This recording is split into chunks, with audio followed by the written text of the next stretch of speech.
امیر المؤمنین اگر کبھی لوگوں نے جناب سیدہ کے در پہ آگ نہ لگائی ہوتی تو پھر کربلا کے خیمے کوئی جلانے نہ آتا. یہ کربلا کے خیمے کس نے جلائے ہیں؟ انہی لوگوں نے کہ جو مانتے تھے سیدہ کے در کو جلایا جا سکتا ہے. اور اگر جناب امیر کی گردن پہ کوئی ضربت نہ چلاتا، سر پہ ضربت نہ لگی ہوتی، آج صبح آپ نے دیکھی ہوں گی نا کوفے کی مسجد سے اذانیں نشر کی جا رہی تھی. آج تو بڑی روشنی ہے، سب لوگوں نے کہا لائٹیں بجھا دو، یہ چراغ بجھا دو، علی کی بیٹیوں کو پرسہ دینا ہے. دنیا کا اصول ہے، بیٹے بیٹیوں کے گھر جاتے ہیں، کہتے ہیں ارے آپ کے بابا دنیا سے چلے گئے، آئیں ذرا جناب امیر کی بیٹے بیٹیوں کو پرسہ دیں. ہاتھ باندھ کے کہیے گا بیبیو ہم آپ کو پرسہ دینے آئے ہیں، کیونکہ ہم اس لائق نہیں کہ پرسہ دے سکیں، لیکن آج ہمیں پرسہ دینا ہے. کوئی رونے میں بخل نہ کرے، میں آپ کو بس 5 منٹ کی زحمت دوں گا، کسی کوئی آنکھ ایسی نہ ہو. آج مولا کائنات گھر سے چلے ہیں. ایک مرتبہ مولا کائنات میں آج پیش کرنا چاہتا ہوں، میں نے کل پیش کیا تھا، مولا کو بیٹیوں سے بڑی محبت تھی، بیٹیوں کو مولا نے بلا لیا. جب بیٹیاں آ گئی نا، ہر روز جیسے آپ جانتے ہیں نا پانی زندگی کے لیے بہت ضروری ہوتا ہے، جناب زینب ام کلثوم کے لیے اپنے بابا کو دیکھنا ایسا تھا جیسے آب حیات ہوتا ہے. بیویاں اپنے بابا کو دیکھتی ہیں، ہمارے بابا آ گئے ہیں، بابا آپ یہاں پہ بیٹھ جائیے، بابا میں آپ کے لیے کھانا لگا دیتی ہوں، بابا میں نے آپ کے لیے اپنے ہاتھوں سے روٹی بنائی تھی. اور مولا بھی اپنی بیٹیوں سے بڑی محبت کرتے تھے. بس بھئی کل رات تھی 19ویں کی عجیب و غریب رات تھی. ایک مرتبہ مولا کائنات کو ایک بیٹی نے کہا، ہر رات ایک بیٹا بیٹی دعوت کرتا. پہلے دن مولا حسن نے کہا بابا آج میرے ساتھ افطار کر لیجئے. دوسرے دن مولا حسین نے کہا بابا جان میرے پاس افطار کر لیجئے. ہر روز کوئی نہ کوئی بیٹا یا بیٹی کہہ دیتا. آج ایک دن جناب ام کلثوم نے کہا بابا جان اگر میرے پاس افطار کر لیجئے. ہاں بیٹی میں آپ کے پاس افطار کروں گا. اب اگر بیٹی کوئی ایسی ہونا کہ جناب ام کلثوم جیسی، بابا جان میں آپ کے لیے خود اپنے ہاتھ سے روٹی بناؤں گی. روٹی کا اہتمام کیا، بی بی نے ساتھ میں دودھ یا دہی رکھ دیا، سرکہ رکھا.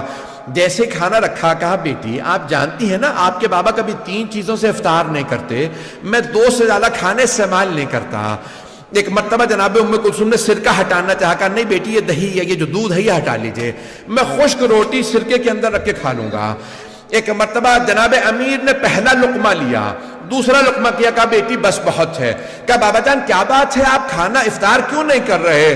کہا بیٹی میں خدا کی بارگاہ میں خالی پیٹ جانا چاہتا ہوں. شاید مولا کو پتا ہے میرے بیٹے پیاسے بھوکے ذبح کیے جائیں گے، کہ میں خدا کی بارگاہ میں خالی پیٹ جانا چاہتا ہوں، اجرکم اللہ، خالی پیٹ جانا چاہتا ہوں. ایک مرتبہ جناب ام کلثوم کے آنسو بہنے لگے، بابا خدا کی بارگاہ میں جانے کی باتیں کر رہے ہیں، اگر پردیس ہو زینب ام کلثوم جیسی بیٹیاں ہو، یہ پتا چلے بابا جانے والے ہیں، بیٹیاں تڑپنے لگتی ہیں. جناب ام کلثوم نے بہنوں کو بتایا ہوگا، بابا فرما رہے میں خدا کی بارگاہ میں خالی پیٹ جانا چاہتا ہوں، اجرکم اللہ. ساری بیٹیاں تڑپنے لگی.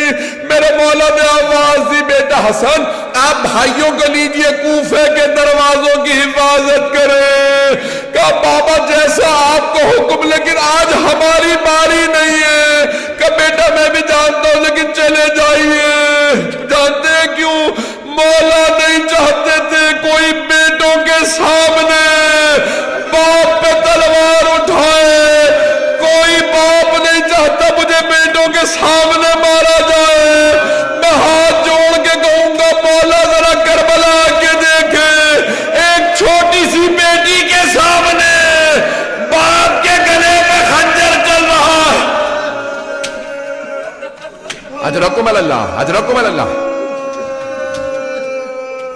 یا علی میں بھی پڑھوں گا، 2 منٹ کی بس زحمت دوں گا. ایک مرتبہ مولا علی نے ایک مرتبہ کہا میرے سارے بیٹے کوفے کے دروازوں کی حفاظت کے لیے چلے جائیں. آخری جملے سن لیجئے، مولا نے بیٹیوں سے کہا بیٹیوں الوداع. ساری بیٹیاں صحن میں نکل آئی. بابا یہ کیا حالت بنا رکھی ہے؟ میرے مولا صحن میں آئے، مرغابیوں نے راستہ روک لیا، مولا کی عبا میں چونچوں کو ڈالا. اب جناب زینب سے رہا نہیں گیا. کہا بابا کبھی آج تک ہم نے یہ حالت نہیں دیکھی، یہ مرغ غرابیاں، یہ بدخیں، یہ پرندے آپ کا راستہ نہیں روکتے. میرے مولا نے مڑ کے بیٹیوں کو دیکھا، پھر ایک جملہ کہا کہ انہن نواہی، یہ میرا نوحہ پڑھ رہی ہے، انہیں پتا ہے بلی چل کے نہیں آئیں گے. پرندوں کو پہلے پتا چل جاتا ہے. ایک مرتبہ میرے مولا نے خدا حافظ کیا، پھر ایک جملہ کہا زینب میرے بیٹوں سے کہنا انہیں اگر وقت پہ دانا پانی نہ دے سکے آزاد کر دے.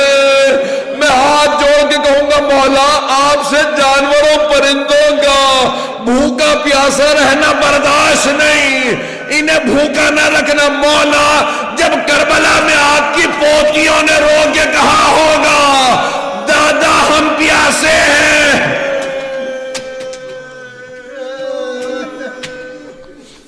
اجرکم اللہ اجرکم اللہ. بس بھئی مجھ میں طاقت نہیں ہے پڑھنے کی، بس بھئی 1 سے 2 منٹ کی زحمت دوں گا. بس بھئی آخری جملے سن لیجئے. میرے مولا چلے آئے اور آنے کے بعد گلدستہ اذان میں مولا نے خود اذان دی، کہا اللہ اکبر. بیٹیوں کے کانوں میں آواز آئی. ایک بیٹی نے رو کے کہا بابا کی آواز میں کتنا درد ہے.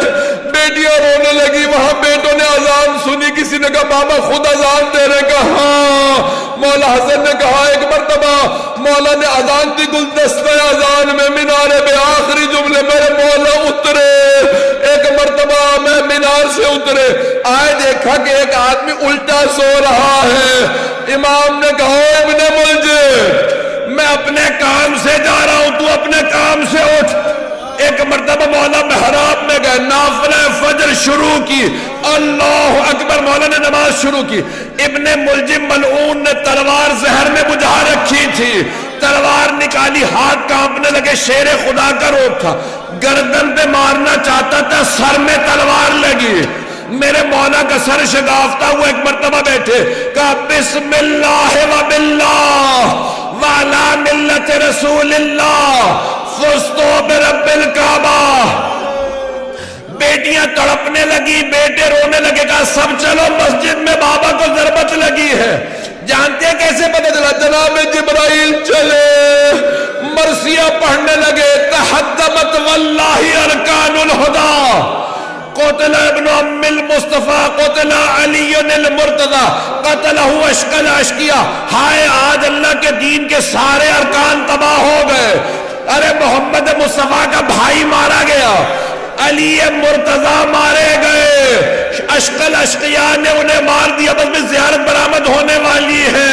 آخری جملہ سن لیجئے، میں آگے نہیں پڑھوں گا، کل جاری رکھوں گا. میرے مولا نے ایک مرتبہ بیٹوں کو دیکھا، خدا کی قسم علی کی آنکھوں میں کوئی آنسو نہیں تھا. میرے مولا دلیر تھے، کوئی نہیں روئے. بیٹوں کو روتا دیکھا، کہا میرے شیروں رونا بند کر دو، ایسے مصائب آتے رہتے ہیں.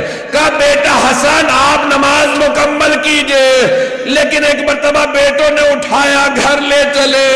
میرے مولا نے کہا حسن مجھے زمین پہ کھڑا کر دو، میں زینب کے سامنے بیٹوں کے ہاتھوں پہ نہیں جانا چاہتا. میری بیٹیاں نہ سوچے بابا کو تکلیف ہے. اب تک مولا نہیں روئے، لیکن جیسے ہی دروازہ کھلا سامنے دیکھا مولا کی بیٹیاں ماتم کر